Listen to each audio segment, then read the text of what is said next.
Welcome to What Gear Reviews, and if you've just got the Google Pixel 9, Pixel 9 Pro or Pixel 9 Pro XL, I'm going to share with you 28 of the first things you should do to unlock the full potential and googliness. Nothing funny. On your new device. And just in case you've never seen this channel before, or maybe you have, allow me to reintroduce myself. My name is Troy, and I make tons of tips and tricks videos, and there will be more Pixel tips and tricks videos coming soon. Anyway, that's enough talk. Let's jump straight into tip number one. Swipe down from the top, swipe down again, and you can go to settings here. If you scroll all the way to the bottom, go to system, and then here you want to go to software updates. First thing you want to do here is check that your system update is up to date. If you're not sure, you can tap on it and check. Once you've done that, the next thing to look at is your app updates. Now these are super important, and actually your phone won't do this automatically when you first set it up. So it's important you check this, because there'll be loads of Google service updates and things like that, which if they're not done, it means that a lot of the AI features on your new Pixel phone won't work properly. So make sure you do this straight away, and I think you'll thank me for this one later. Okay, so this phone has some serious AI firepower, and I will be doing an entire video deep diving into all of those features. But to make sure you've unlocked it properly on the first day, swipe up from the bottom, find the Google Gemini app, open this and set it up. And just a little side note, once you set this up, if you still prefer the regular Google Assistant to Gemini, you can actually switch it back to the original Google Assistant by hitting your little icon up here. And then here you'll see switch to Google Assistant. I do recommend you test out Gemini because it is far more powerful than the regular Google Assistant. Okay, now that's done. Let's move on to number three. Okay, number three, this is something that I like to do with bigger phones. This is the Pro XL model, so this is something I did straight away, and that's to add 5 icons per row. Now to do this on this phone, hold your finger down on an empty part of the screen, go to your wallpaper and style, and if you swipe down here, you'll see app grid. And you have a bunch of different options, 5 by 5 being the maximum amount of app space on the home screen. You can of course choose whatever you prefer, but like I said before, having more stuff in one place means less swiping around. Now this one might be specific to the Pro XL model. You might want to check your phone for this one to see if you can do it or not. But if you go into the settings, go to display, swipe down, and here you should see screen resolution.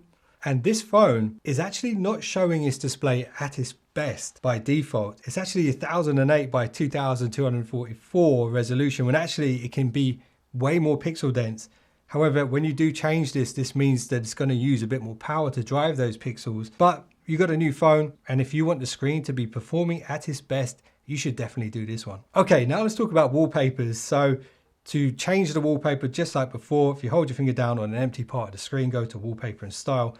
There are a ton of options here to play with if you tap more wallpapers. Let's start with the AI wallpapers. So that's this section here at the top. You've got a bunch of different themes you can choose from. Let's choose that first one, imaginary.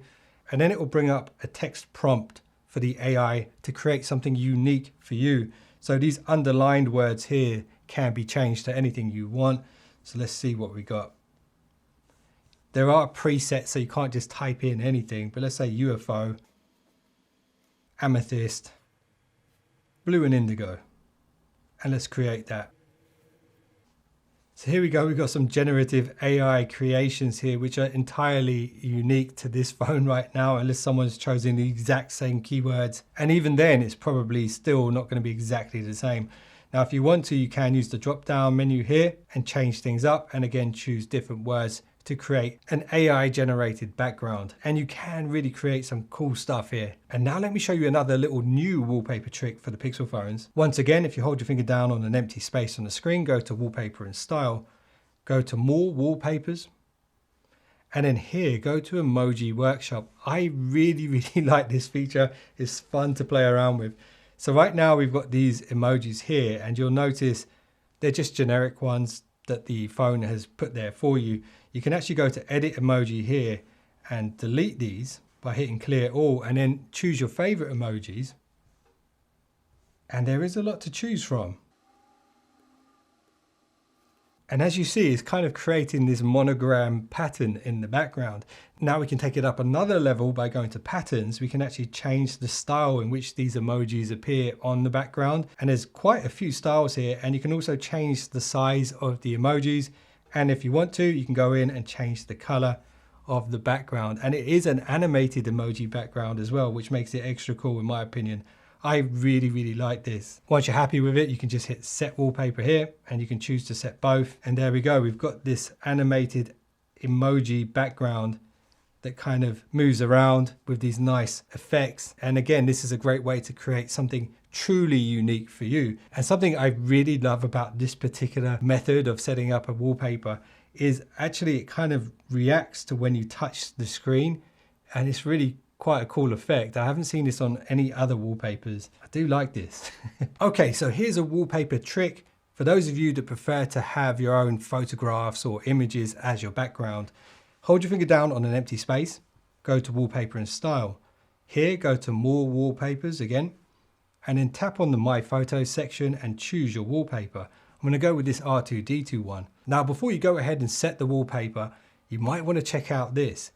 See the little AI sparkly stars up here in the top right corner? If you tap that, this gives you the option to create a cinematic wallpaper using the image that you've chosen. So just tap the switch and there we go. It creates this kind of parallax effect. So when you're moving your phone around, it'll actually kind of sway with the background. You'll notice there's a little flying dot around here as well.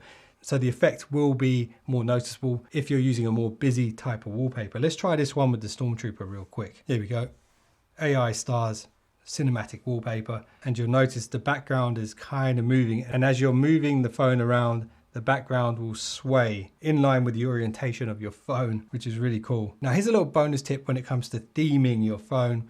If you don't like all of the bright colors that are competing for your eyes, for example the Instagram app, the TikToks and all that kind of stuff, you can actually mitigate this a little bit. If you hold your finger down on an empty space on the screen, wallpaper and style, here you'll see themed icons beta.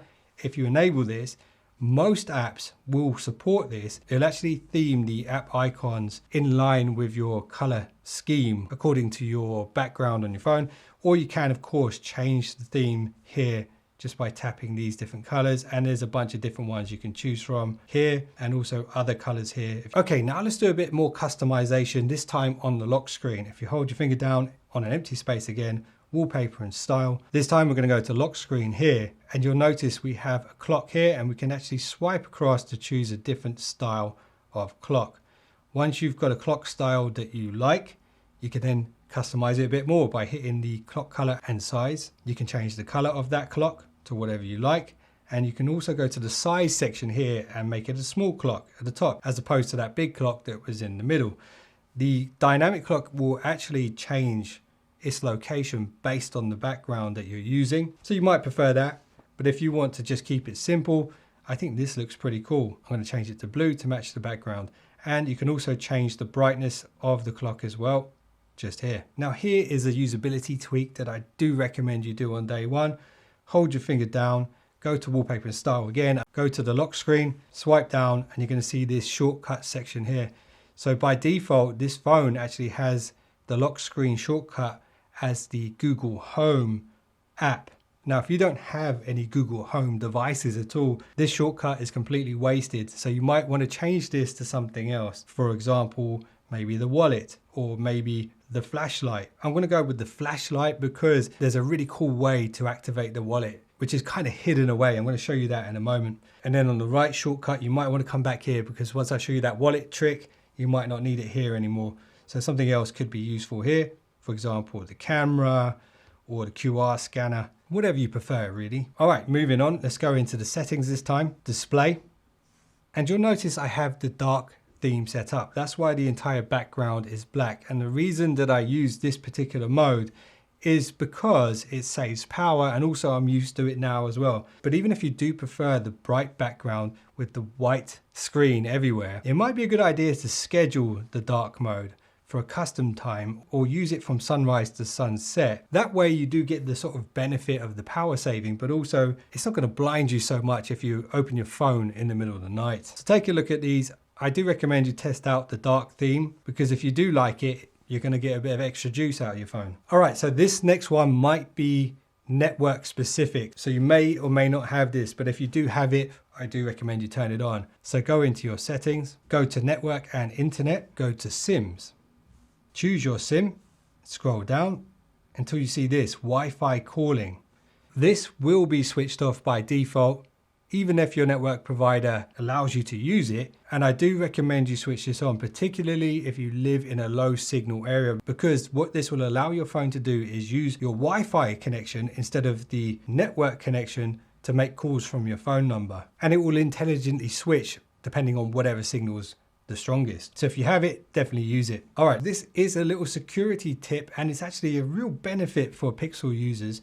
So if you go into your settings again, go to network and internet, and here you'll see VPN. If you go to this, you should see VPN by Google. Now this is a free service that all Pixel users have access to. Once again, I don't know if this is region specific, so it's definitely worth taking a look to see if you've got it. Tick the box here, allow VPN control, go to more, and go to use VPN and give it the permissions. Now, if you're not familiar with what a VPN does, essentially it masks your IP address so that advertisers can't follow you around and remarket their stuff to you even after you've left their websites. So this is a great way just to secure your online safety. And you do get a bunch of controls here as well. So you can pause it at any time. You can switch it on and off at any time, but I'm going to show you a better way to do that than having to come back here each and every time. Okay, so let me show you how to access your VPN now nice and quickly whenever you need to use it, so you don't have to leave it on all the time. If you swipe down from the top, swipe down again, this area here is your quick settings. If you hit the little pen here, all of the settings here at the top are the ones you already have preset on the phone. The section here at the bottom are the ones that are hidden away at this particular point in time. You can drag any of these up into your quick settings menu up here, and there's a couple that I do recommend you add. For example, the VPN, I did actually move this earlier, so I'll just show you how to do it. Hold your finger down, swipe it up, and you can actually bring it further up the list if you want to, and place it somewhere closer to the front if you're going to use it a lot. Something else worth adding here might be the one-handed mode, because if you do get the bigger phone, this one, the XL, the one-handed mode could be very handy when you need to reach all the way to the top of the screen without using both hands. And take a look at the other ones here. If any of these could be useful for you, definitely add them. One app that's very, very powerful now is the Recorder app. So I'm going to add that up here and I'll show you why that's important a little bit later. Now, I don't know about you, but my phone pings off all the time, whether it's my security cameras, my social media. Sometimes I just don't want to hear it. I don't want to be distracted whilst I'm working. And there's a little hidden setting here that can really help you when it comes to solving this problem. So if you go into your settings,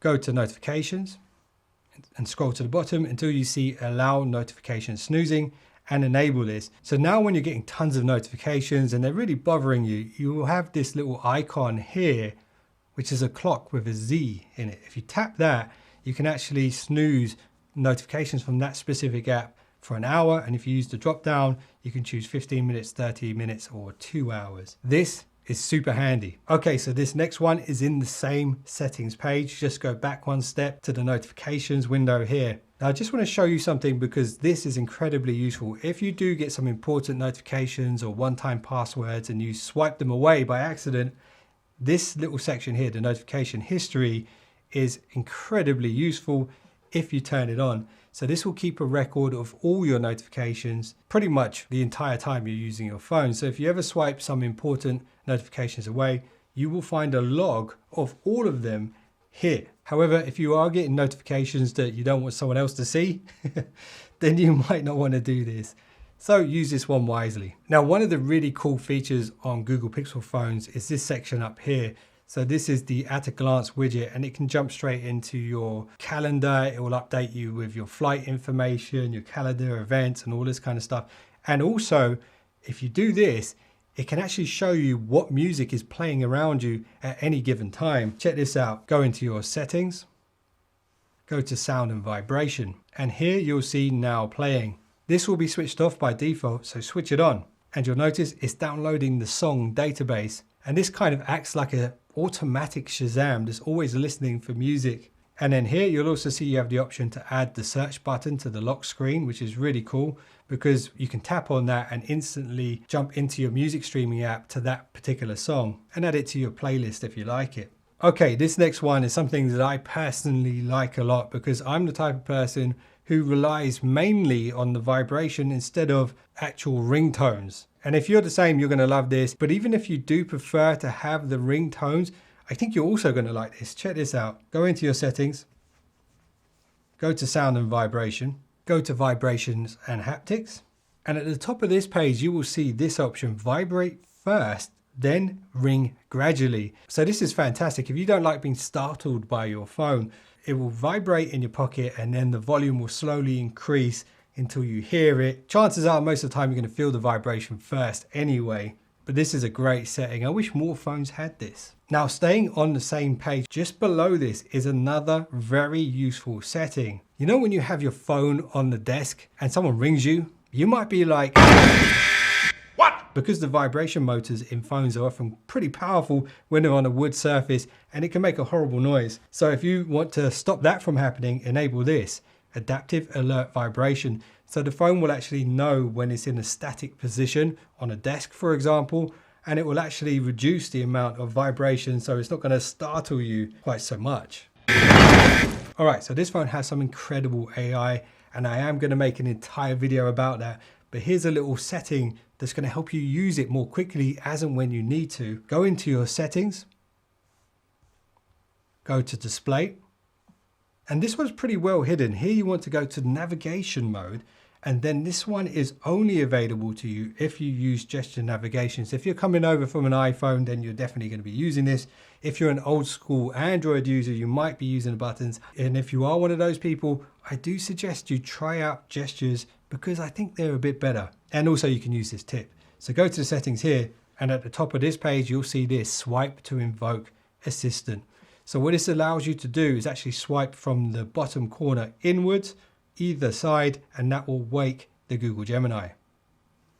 And the reason this is great is that you can actually then invoke the AI within any app that you're on, and actually the Gemini AI can contextually help you with what you're looking at. And this is just a far more intuitive way of using it than relying on this classic Google search bar with the microphone. Okay, so here's a tip for you parents out there. From time to time, maybe your kids might ask if they can use your phone to play a game or something like that. And that's all well and good until they start spending your money without you knowing it, or snooping through your documents on your phone. Well, this next little tip will help you stop that from happening and actually only allow them to use the app that you've given them permission to use. So check this out. Go into your settings, security and privacy. Scroll down to more security and privacy, scroll all the way to the bottom, and you'll see this app pinning. If you enable this, make sure the ask for pin before unpinning is ticked as well. Now, if we open the app that we're going to give them permission to use, let's say YouTube, for example, swipe up to bring up your backgrounding, go to the app icon at the top, you now will have the option to pin this app. So this is locked in place now, and whoever's using your phone can only access this app. They cannot go back, they cannot go to another app, they can't go to your wallet or buy things without your permission. So this could be incredibly useful. Now this next step is very, very important. When it comes to unpinning the app, you have to swipe up and hold, and then you have to put your fingerprint or your PIN number, and now the app is unpinned, and then you'll now have full access to the entire device again. It's very important, don't forget how to unpin. Okay, this one's kind of a follow-up to that one. Let's say you kind of share your phone with someone else, you let them use it from time to time, but you don't want them to mess up all your files and photos, and you don't want them reading all your messages. Well, one of the great features here with Pixel devices is the ability to create multiple users for one device, which means they do have a bit more freedom, but only in their own little space. So let me show you how to set this up. Go into your settings, scroll down to system, scroll down again until you see multiple users. Now here, if you enable this, you can actually add another user, family or friends ideally. And if you do want to give your phone to a guest temporarily, let's say you've got an Airbnb and you've got a phone in the room that's going to help them, I don't know, navigate the room and navigate around town, you can set up a guest ID here as well if you want to. I mean, it's quite a niche scenario, but who knows, maybe you could make use of it. Now listen, a lot of people don't realize this, but the brightness on the screen can affect your sleep, particularly if you're using the light mode. If you've done the schedule for the dark mode, then that's a good step towards reducing the amount of blue light your eyes are going to absorb at the end of each day. But there is a way to take it up to the next level and give yourself the best chance of getting a good night's sleep. And this is how you do it. Go into your settings, go to digital well-being and parental controls, and here you'll see it kind of prompts you straight away to activate a bedtime mode. And if you scroll down, you'll see bedtime mode here. You can enable this, go through the steps, and you know your personal schedule well, what time you like to go to sleep, what time you have to get up in the morning. So customize the days, the times. Trust me, if you do this right on day one, it's going to help you in the long run. So definitely spend a bit of time configuring this so that it works for you. And on the next page, you do get the option to actually use the light sensors on the device to detect when it should start to kick in, and it'll also track your sleeping habits as well and adapt to you personally. And then on the next page, you can enable this. So this does mean the mics will be listening to you while you sleep, but this can actually help identify sleeping problems like sleep apnea and things like that. Some people might not like the idea of having the mics listening to you overnight, so you have the choice to allow or not allow this. And once it's all set up, you do get a bunch of stats and data on how well you're sleeping. Now there is another feature which I do recommend you do, particularly if you're a busy type of person and you don't like being distracted. Check this out. Go into your settings again, scroll down again to the digital well-being parental controls, and then here you'll see focus mode. So this is a really good mode to use whenever you're trying to get things done. So you can actually select all of the apps that are distracting to you from the list, and depending on how many apps you have, it could be a lot. Let's just say for now, YouTube. You can set a schedule for when you want this to kick in day to day. So if you know you're going to be at school or at college or at work between certain hours of the day, you can actually stop those apps from distracting you from what you've got to do. So definitely spend a bit of time going through this, select all of the apps that can be distracting, and once you've done it, there is another step to this which most people will completely miss, and that is how to set up a quick way to switch it on and off, because you don't necessarily have to set up a schedule if you don't want to. So see the three dots in the top right corner here. If you go to that, you'll see add a quick setting for the shortcuts menu, and I already showed you how to customize the shortcut menu earlier on. So now once they're set up, when you swipe down, hit the pen, and you'll see the focus mode is now here. We can bring that up and just add it anywhere within the quick settings. That way now you have a very quick way to switch on and off focus mode. Now, do you ever get spam called by telephone marketers and you just cannot be bothered with it? Well, here's a quick way to shut those calls down real quick. Swipe down from the top, go to your settings, digital well-being again for the last time, I promise. Scroll to the bottom and you'll see flip to shh. So that way, when your phone is face up on the desk, someone calls you and you look at the name and you realize, I don't want to speak to this person, just turn your phone face down and it will mute that call. Now, before leaving the digital well-being and parental controls, there's two more little bonus tips I want to show you guys. This one here, heads up. So if you're the type of person who's constantly staring at your phone whilst walking up and down the streets, which is something I do a lot, admittedly, this could be great. So if you just enable this, it can actually let you know and give you reminders as to when you should be looking up. And you can also give it the location permissions. That way it kind of knows if you're in a busy area and things like that. And this in reality could be a lifesaver for some people. And before we leave this particular settings menu, there's one last little trick I want to show you guys, because this page is actually super handy. If you scroll to the bottom, you'll see show icon in app list. Instead of having to go to settings, then scroll all the way down and do all that stuff, if you enable this, you will have an app icon within your app drawer, and you can move this to one of your home screens if you want to. So you have quick access to all of the things I just showed you, and you can adjust your bedtime modes and your focus modes and all that kind of stuff. All right, this next one is a massive, massive time saver. It's well hidden, so most people won't even know about it. I'm sure you've heard of passkeys, right? That's where you can use your thumbprint or your fingerprint as your password, as opposed to having to key it in every time or rely on the autofill. And it is the way forward in reality. Now here's a really cool way to check if you've got this set up properly for all of the apps that support it. So if you go into your settings, scroll down until you see the Google section, go to this. Here, if you go to the password manager section, at the top, you'll see it's highlighting the fact that I have 6 accounts on my device, which I could set up passkeys for. And I'm almost 100% sure those 6 accounts, I have no idea what the passwords are at this point in time because I change them so often. So if you go to try it, here is showing the accounts which I can use the passkeys with, which I haven't already set one up for. And I can do each one of these one by one just by hitting the little icon here. And it will walk you through the steps on how to set them up. Trust me, this is a huge time saver. So definitely check this out. The number would be a lot higher hadn't I set up tons of them in the past. If you haven't done any passkeys at all, then you definitely need to look at this one. Okay, remember how I mentioned there's a really cool way to use the Google Wallet? There are a couple of ways you can use it by default, and that's to swipe down and access it here. Also, if you have it on one of your lock screen shortcuts, you can swipe up from the corner to activate it. But this way, in my opinion, is the best way to use it. So here's how you set this up. Go into your settings, go into System, go to Gestures. At the top of this page, you'll see Quick Tap to start actions. This is where you tap your finger on the back of the device to start an action.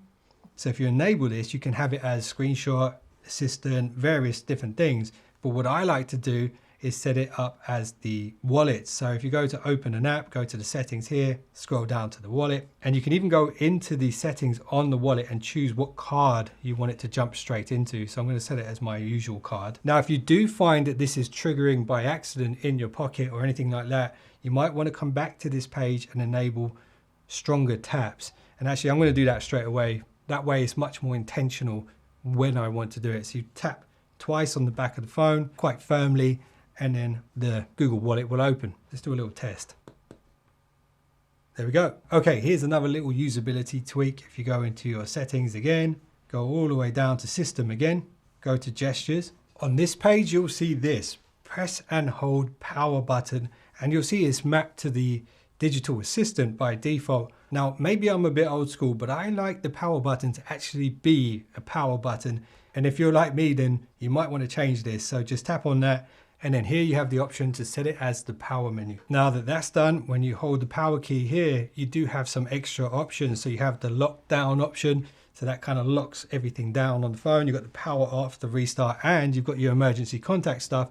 So if somebody does find your phone, they can actually access your emergency details from here. This tip here could save you a ton of time. I know it saves me a lot of time because people always ask me the same questions and the answer is always the same. Let me show you what I'm talking about. Go into your settings, go to System, and go to Keyboard. Here you'll see this section, Personal Dictionary. At the top, hit the plus. Now write out one of the common words or common phrases you always use. And then create a shortcut for this particular phrase. So I'm going to call it subs with a Z, which doesn't exist in the regular dictionary, and hit the tick. This is now added to the dictionary. So this means next time I want to send someone that exact message, I can type in subs the way I did before, and you'll see in the suggested section here, I can auto correct it for that full sentence. And believe me, this can be incredibly useful. And I'm sure you guys can come up with various clever ways to use this to save time. Now you've made it all the way to the end, and of course I've saved some quick fire tips for you guys, bonus tips for sticking around this long. So check this one out. So these might be quite fundamental but incredibly useful. So the line at the bottom here, or the home button if you're using navigation buttons, if you hold your finger down on it, this is how you use circle to search. So hold your finger down, circle around anything you want, and that will search anything that's on screen at any given time. Another super useful tool is this. If you go into your phone app, go to the 3 dots in the top right corner here, go to your settings. Here you'll see call screen. You'll notice straight away, in order to get this to work, you do need a language pack. So hit continue here, download the language pack, and now you'll see voice, and you'll also see an option to see a demo of how this works. So basically you can use call screen to pick up calls for you. That way you can filter out any spam callers or people calling you who you don't really want to speak to. Hi, the person you've reached is using a screening service from Google and will get a transcript of this call. Go ahead and say why you're calling. And you can choose the voice that you want them to hear. So it's a female voice or a male voice. The person you've reached is using a screening service from Google and will get a transcript of this call.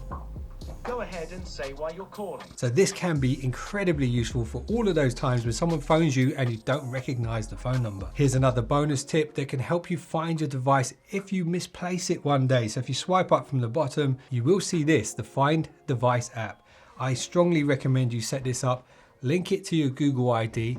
That way, if your phone ever goes missing, it kind of acts as an AirTag or a tracker that can be found anywhere on the Google map if someone with an Android device has passed by near it with their Bluetooth and Wi-Fi scanning on. And this even works when the phone is switched off. So I do recommend you do this. And also, once this is set up, if you do lose it in your own house, you can actually get it to play a sound from the phone to help you find it. Here's another bonus tip in case you lose your phone, and in a scenario where the person who finds it's actually a nice person, you'll be glad you've done this. So tap on an empty part of the screen and hold, go to wallpaper and style, go to the lock screen, scroll down and you'll see more lock screen options. Here you can add text to the lock screen. So you might want to add a backup phone number if you have another phone number, or family and friends phone number, or maybe an email address. This way, if someone does find your phone, they can use the information on the lock screen to contact you. And here is the final bonus tip for you guys. And this one's pretty cool. It all depends how you like to use your phone. But if you free up one of the apps on your dock, which is the bottom 5 apps here, let's say I move the Chrome icon up. What this does is it actually creates a dynamic app here at the bottom, an app suggestion. Typically this will show the last app that you used. So if we go to keep, it actually now thinks I want to use the Find app, but as the phone begins to learn your usage patterns, what you'll find is this dynamic app here at the bottom will do its best to predict what it is you want to do next on the phone. So it's entirely up to you if you want to use that. If you don't, you can just drag an app on top of that and take up that space, but just be aware that you can do it if you want to. Now listen guys, one last thing before you go, I do have a case recommendation for you. I'm not here to push you products or anything like that. These are legit the ones that I've been using for the last couple of years on all my flagship devices. They are from Thinborn. They are aramid fiber cases with MagSafe built in. They do actually give you screen protectors for free with your purchase, and these are incredibly thin but incredibly strong, and they don't ruin the look and feel of the phone, and they keep the device nice and protected on the back, including the camera module. And in my opinion, if you want the maximum protection but the thinnest case, you can't get better than this. Like I said before, this is from Thinborn, and there will be a link on the screen if you do want to pick one of these up. And on that note, I appreciate you guys for watching this one. If you found it valuable, let me know by hitting the thumbs up. If there's any tips that you think should be in here and the first things to do on this particular phone, let me know in the comments. And I am working on the killer features video, which is going to be all of the camera stuff, the AI stuff, all the good stuff that you want to show off to your friends on day one. So make sure you subscribe with notifications on for that. If you just subscribed, I will see you in the next one. Don't be late. Googliness, the intangible stuff.